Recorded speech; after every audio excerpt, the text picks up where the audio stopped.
The sky was gray above the auction yard. Cold wind passed through the steel bars and rusty cages. The broken alien mother stood on the auction floor with bare feet. Her skin was marked with old burns and bruises. Her arms held a small child close to her chest.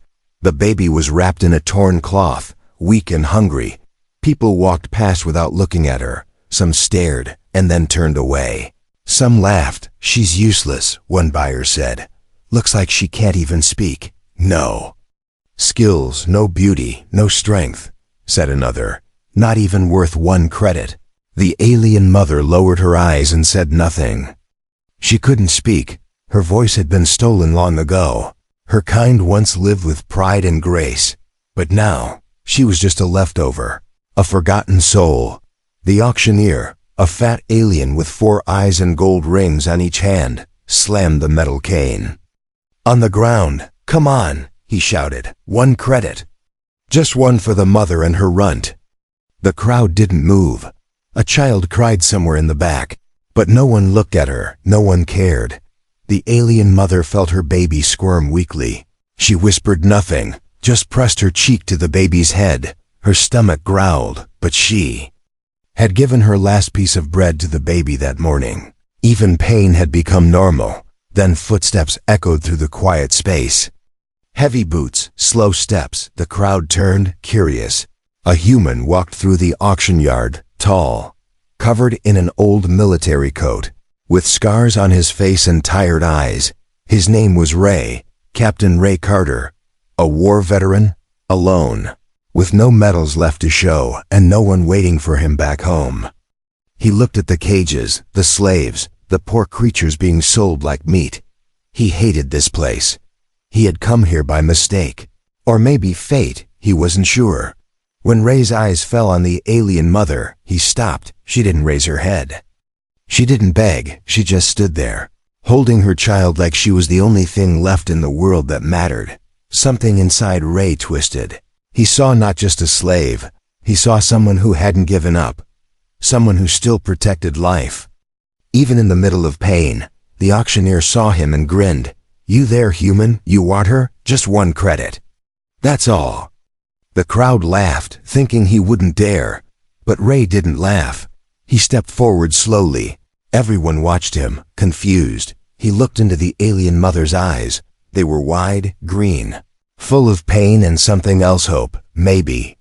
He reached into his coat and took out 1 credit chip. "I'll take her," he said. The place went silent. The auctioneer blinked. "What did you say?" "I said I'll take her," Ray repeated, his voice calm but sharp like steel. He placed the chip in the auctioneer's hand. It was done. The chain around the alien mother's ankle clicked and fell. She didn't move. She looked at Ray like he was a dream, like he couldn't be real. Ray stepped forward and held out his hand. "Let's go," he said.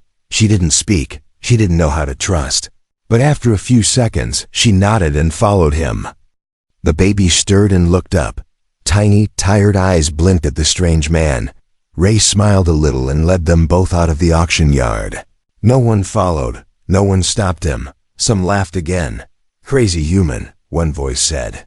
"He just bought garbage." Ray didn't turn back. He didn't care what they said. Outside, the wind was cold again, but it didn't feel the same anymore.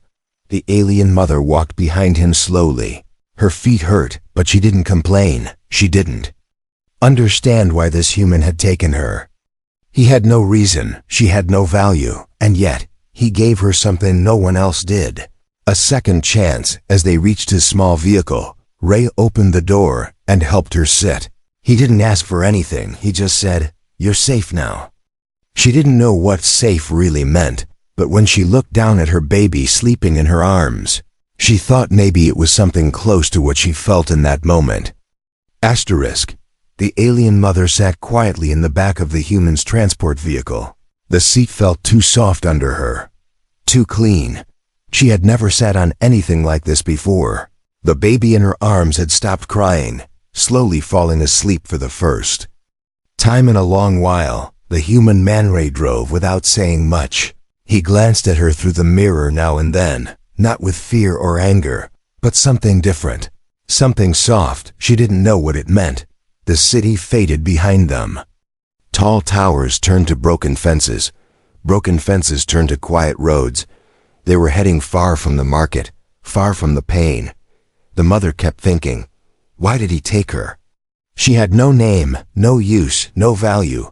Many others had passed her by, and not even once had someone stopped, but he did. Why? Ray finally spoke, his voice calm and rough, like wind through old trees. You don't have to talk. I know you can't, he said, keeping his eyes on the road. But you'll be safe now. She looked down, not knowing what to say. Even in her mind, safe was a word she had forgotten. He continued, I've seen war, I've seen death, but I've also seen how people change when they're shown a little kindness. She didn't understand all of it, but she heard something in his voice, loneliness. He wasn't just saving her. He was saving something inside himself too, after hours of silence and road. The vehicle stopped near a small house made of old bricks and metal. There were no neighbors, no guards, no cameras, just trees, wind, and a peaceful silence she had never known before. Ray stepped out and opened the door for her. She didn't move at first, afraid it might be a trap, but he didn't rush her. He waited, patient like the sun waits for the moon.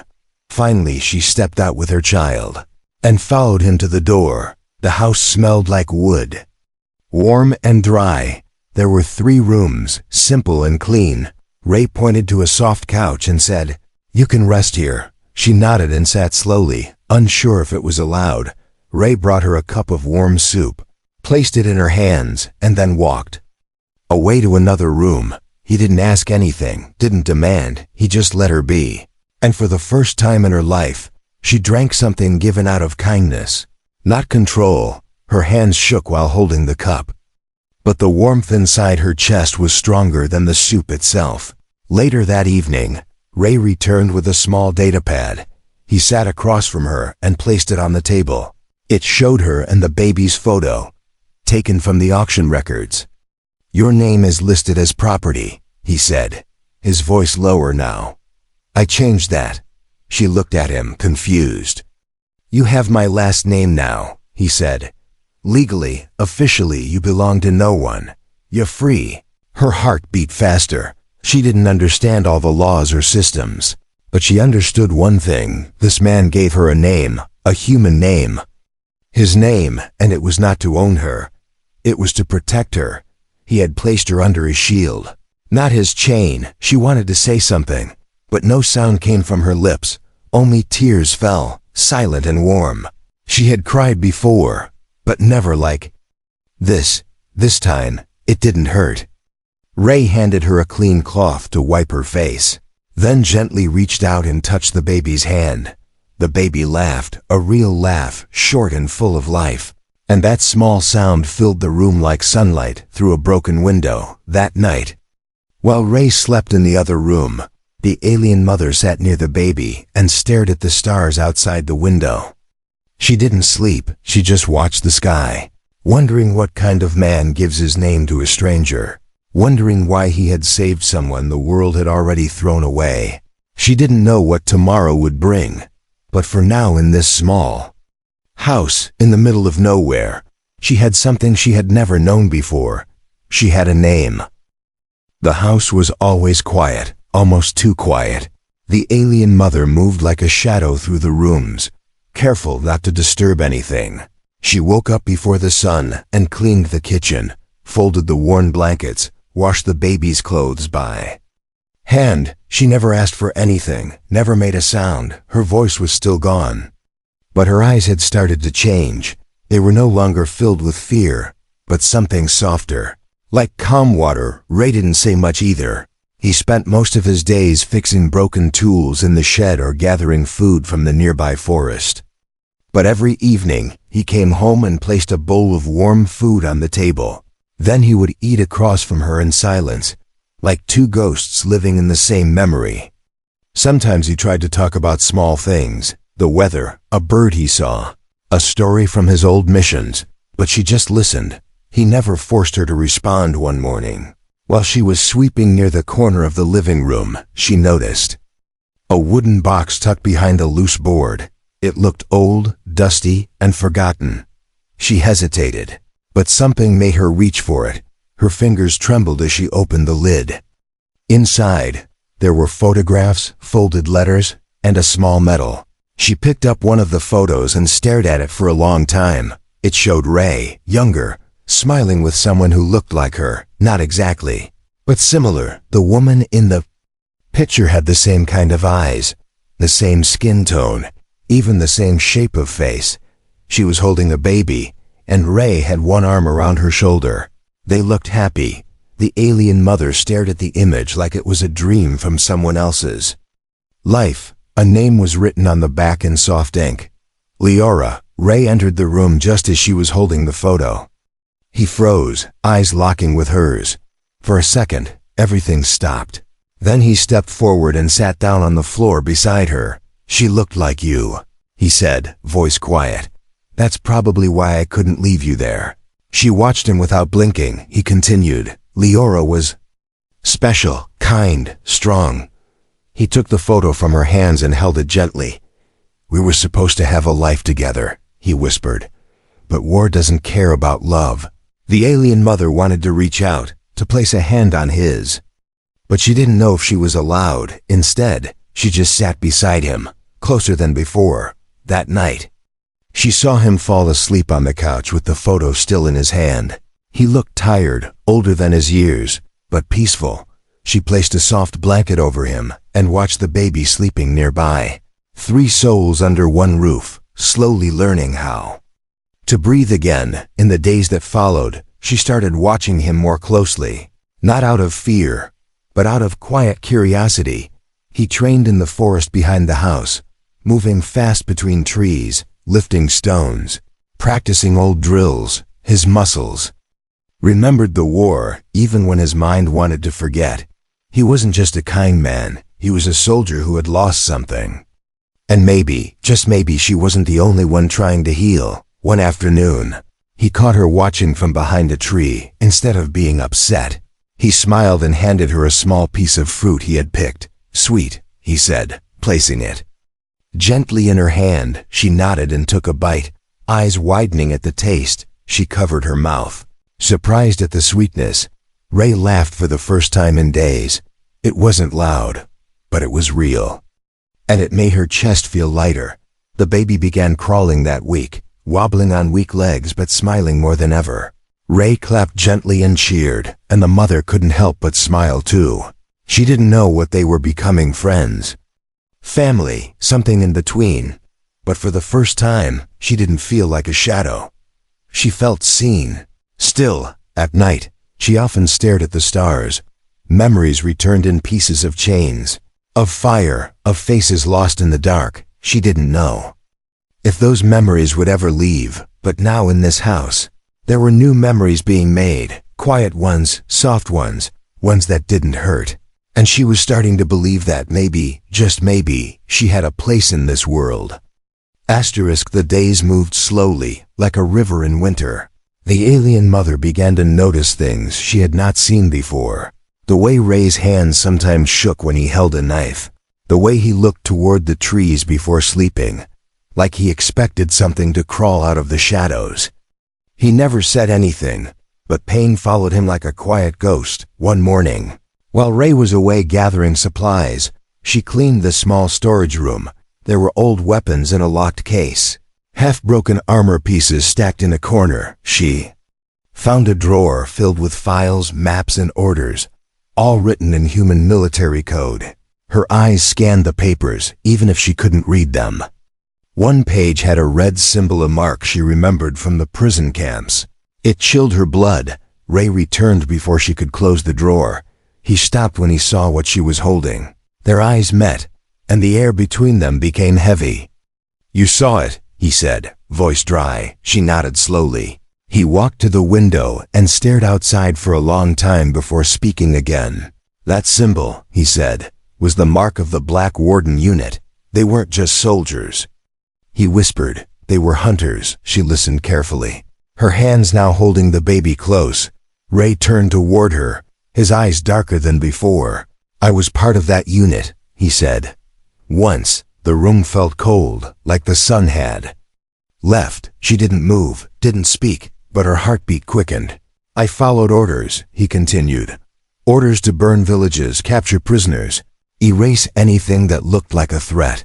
I thought I was saving my people, he said, but I was only building nightmares. He sat down slowly. Like his own weight had become too much. I didn't know then, he said. I didn't see what they were doing to your kind. I thought we were fighting monsters, but the real monsters were wearing our uniforms. Tears didn't fall from his eyes, but his face showed every scar, every wound that couldn't be seen with skin. She didn't step away, not this time.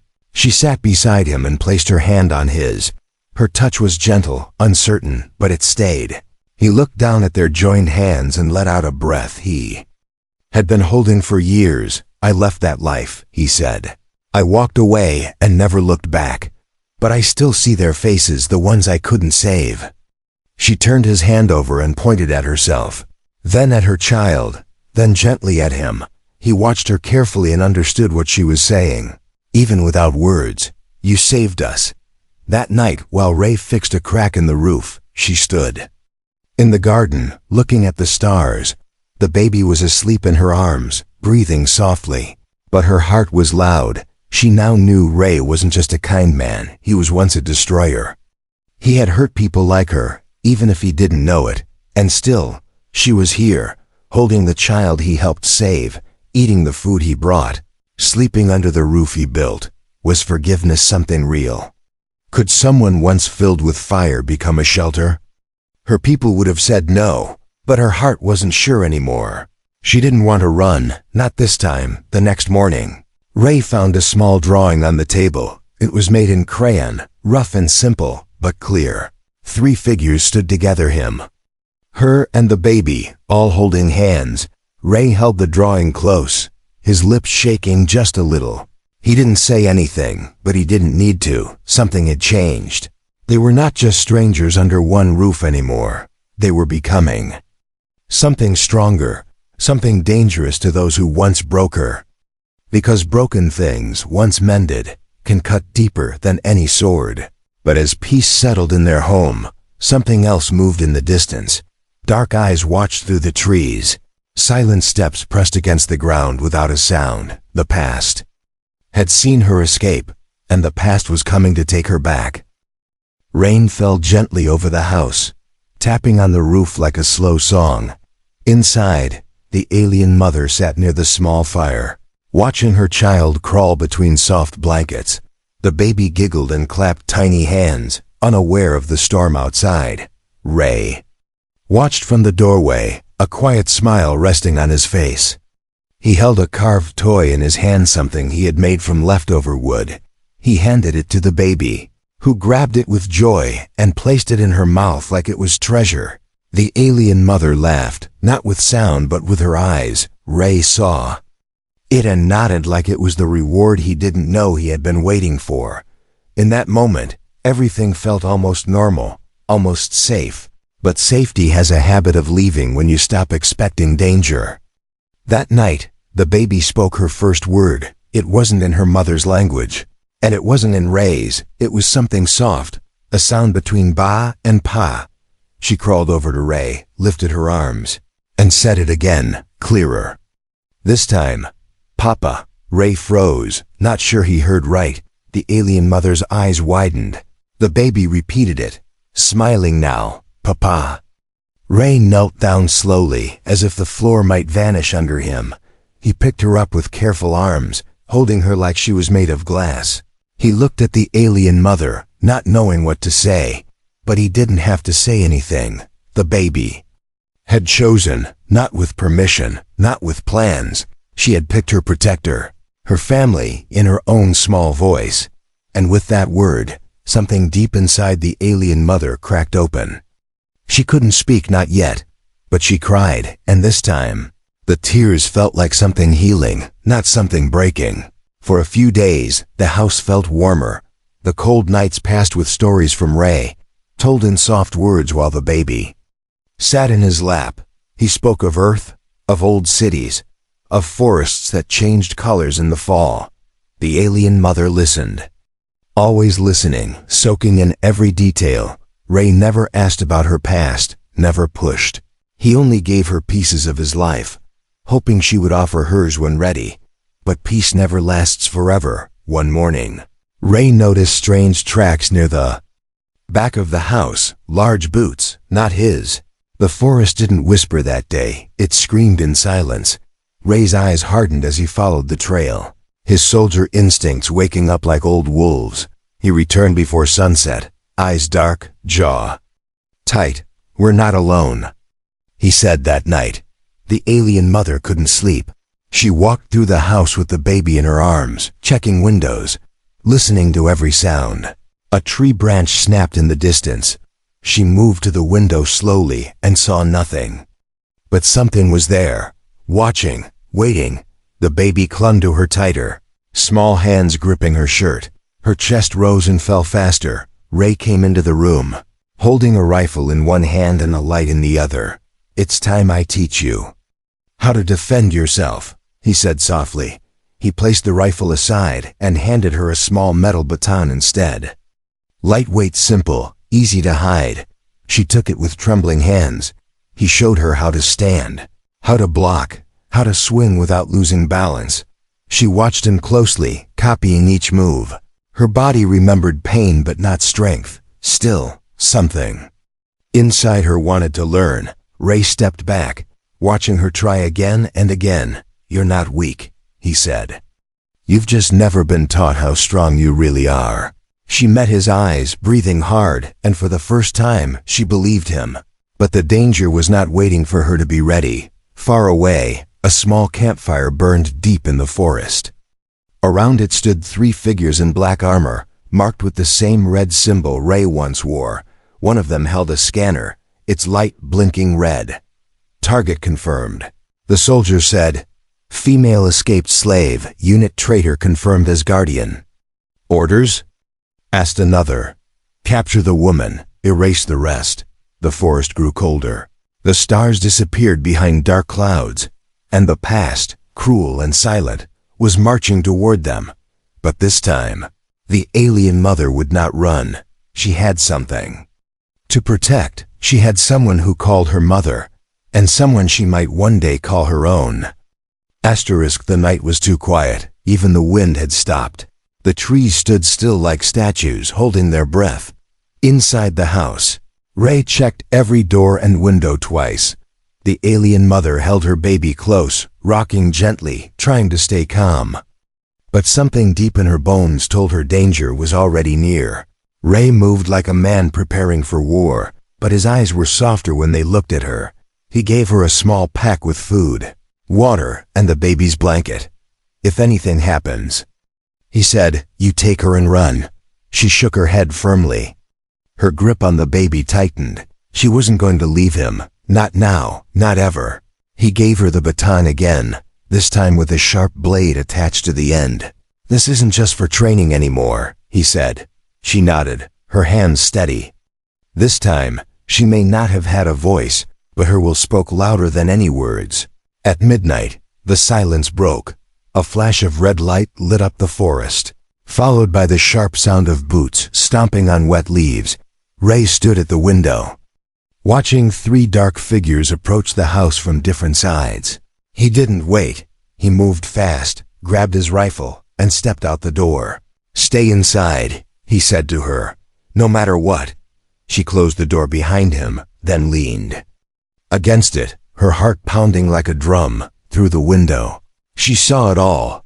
Ray stepping into the open yard, his voice ringing out through the dark. "This is your only warning." The soldiers didn't stop. They moved in a triangle, weapons drawn, armor black with glowing red symbols. "We are here for the asset," one of them called. "The woman belongs to the old unit." Ray didn't blink. "She belongs to no one," he said. "She's under my name now. Then you die with her." The soldier replied. Gunfire cracked through the air. Ray dove behind a stone wall and returned fire, quick and precise. The baby woke up, crying, and the alien mother held her tighter. Her breath came fast, her hands shook. But she didn't hide, she didn't cower. Something inside her had changed.